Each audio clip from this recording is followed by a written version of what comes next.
Saira was a very young and charming girl. In the deep silence of the night, she quietly left her room. Walking slowly, she reached the edge of the deserted desert. It was nearly 1:30 at night. Around her there was complete stillness, as if the world was asleep. Placing her feet on the soft sand dunes, she slowly climbed upward. The cool breeze played with her open hair. After some time, Saira stopped at the top of the desert. In the distance, she saw a dilapidated wooden hut. She slowly moved toward the hut. At that moment, the surrounding darkness grew even deeper.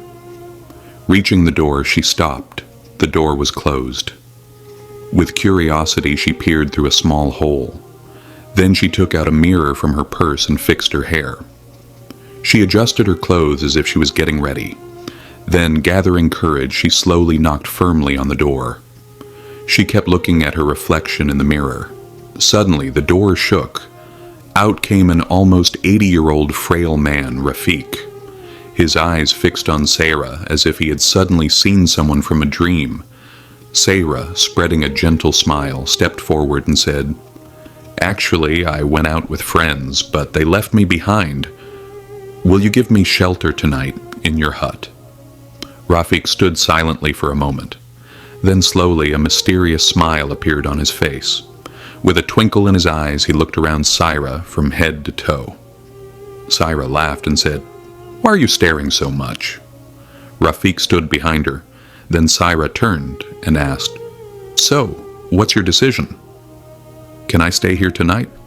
Hearing this, Rafik said in an excited voice, "Of course." "Come inside. Come in." Saira entered calmly. Rafik locked the door latch and said, "At night there is fear of thieves and robbers here."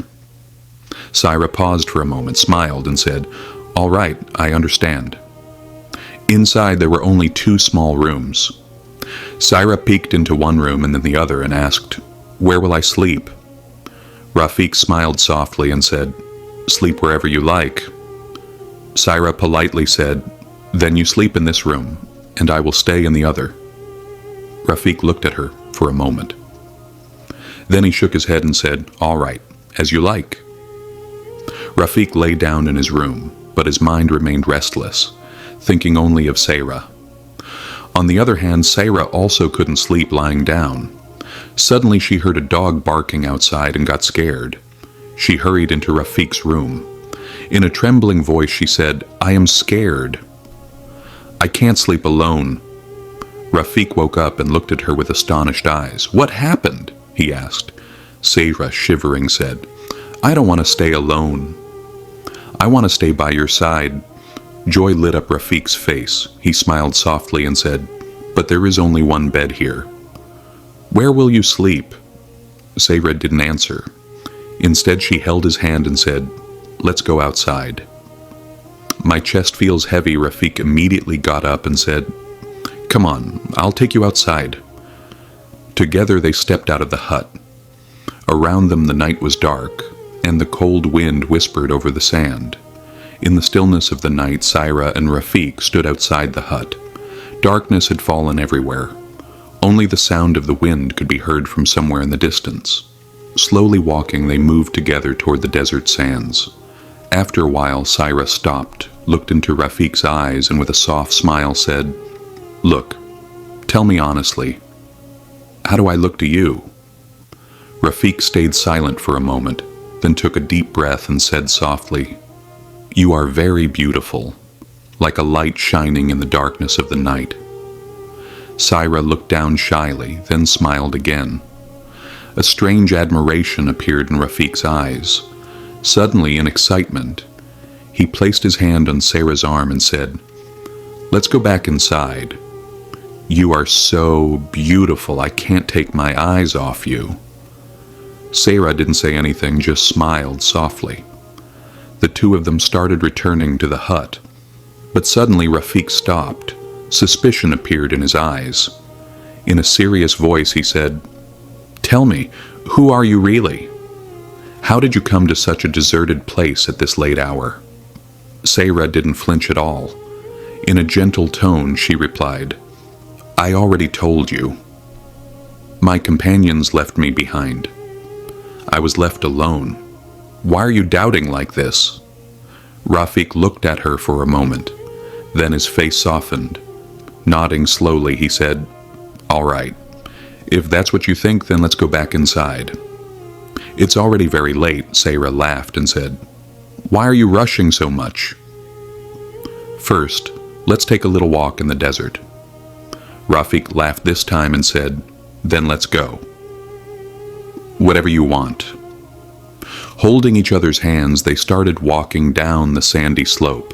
The last hours of the night had arrived. The darkness in the sky was getting even deeper. While walking, Rafik suddenly noticed a cave in the distance. That dark, hollow spot caught his attention. With excitement, he said, "Let's go inside that cave and take a look." Sarah became slightly scared and said, "No, it's very dark in there." "I am scared." Rafik smiled softly and replied, "Don't be scared. I am with you. Nothing will happen." Then slowly both of them entered the cave. Inside, a strange cold wind was blowing. The damp walls made it feel extremely wet inside. Sarah walked cautiously in front, and Rafik was right behind her. After going a little further, they stopped. A large rock was lying there. Rafik pointed with his hand and said, "You must be tired. Come, sit here and rest for a while." Sarah gave a slightly tired smile and said, "Yes, I truly feel very tired." She placed her hand on the big rock and slowly sat down. The cave was filled with eerie silence. Only the soft whisper of air could be heard. The darkness and the cold, damp atmosphere were making Sarah uncomfortable. Rafik was slowly moving toward Sarah. There was a strange glimmer in his eyes. Sarah sensed it and suddenly stood up. In a firm voice, she said, "Let's go back." "I don't like this place at all," Rafik answered with a small smile. "All right, if you don't want to, then let's go." The two of them slowly came out of the cave. Outside, the night had become even darker. The cold wind was blowing more fiercely. The silence of the desert was making the surroundings feel even heavier. Reaching the front of the hut, Sarah stopped and started dusting off her clothes. In an irritated voice, she said, "Ugh, I think some sand got stuck." Rafik came closer and asked with curiosity, "What happened?" "Let me see," Sarah smiled and replied, No, nothing. You stay right here. I'll go inside and fix it." She went inside and closed the door latch. She looked around inside the hut as if she was searching for something. After a while, she came out again with a wide grin on her face. Rafik was still standing near the door. He asked, "What happened? Why did you take so long?" Sarah giggled lightly and said, "Nothing. Actually, these clothes feel a bit tight for me. Do you have any old women's clothes?" Rafik looked shocked with wide eyes. "How would I have women's clothing here?" "Who are you, actually?" Sarah said in a soft voice. "Oh, I was just joking." "Maybe some old things are lying around." Rafik stood there, thinking for a moment. Then he slowly went inside and opened a closet. He took out an old red suit from there. Holding it in his hand, he said, "Here, this is very old.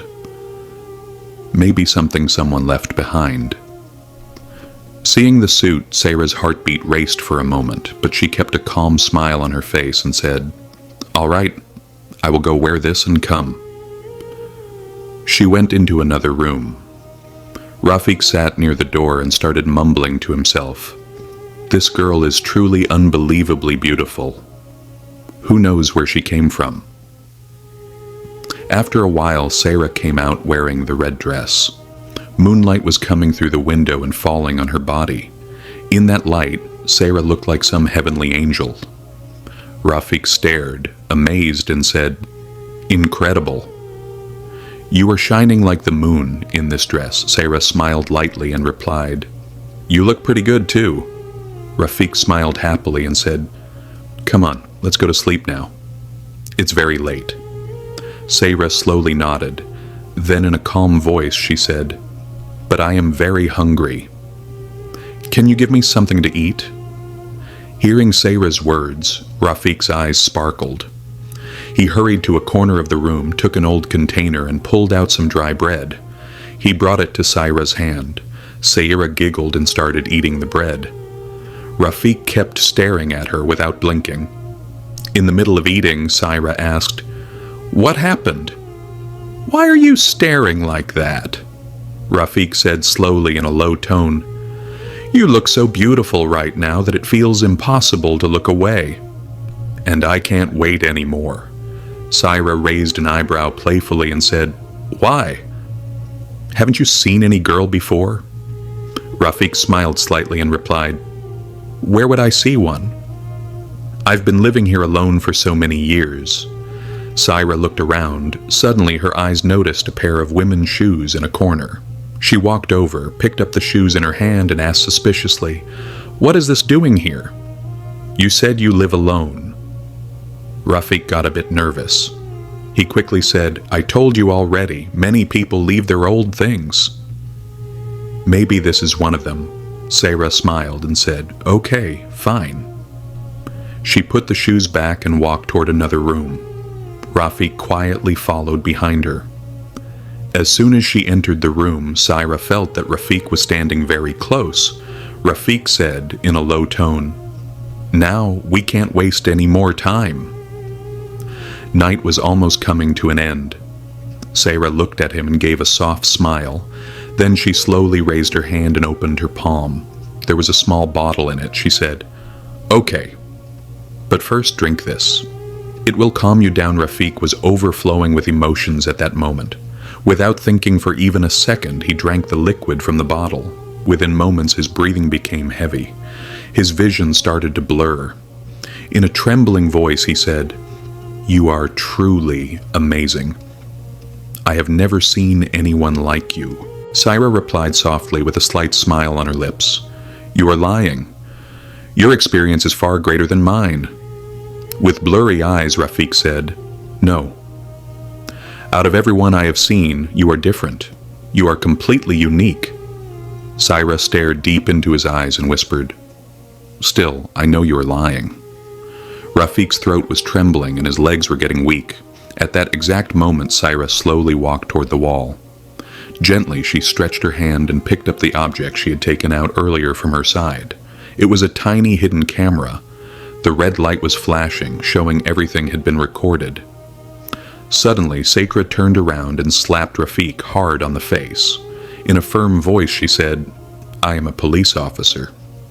There were many complaints about your crimes. You trap innocent girls and destroy their lives. So, I planned everything to make you confess your crimes yourself. Now, you have no chance to deny anything." Before she even finished speaking, a commando team burst through the door. In a moment, they pushed Rafiq to the ground. They tightly handcuffed him.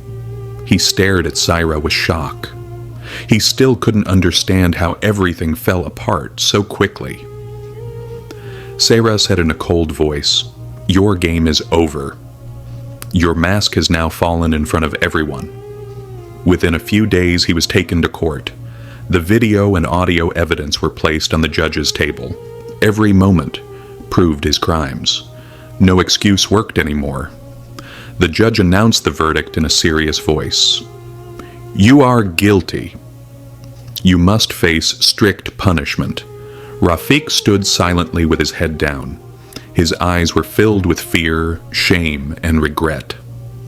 In this way, the monster hidden behind a mask was finally caught. And Sayra proved with her courage and intelligence that truth and justice are inevitable. No matter how big a mask the monster wears, one day it will be torn apart. In society's eyes, Rafiq remained nothing but a living corpse, alive yet without respect, without freedom, without power, forever locked in the chains of law and justice. So friends, this was today's video.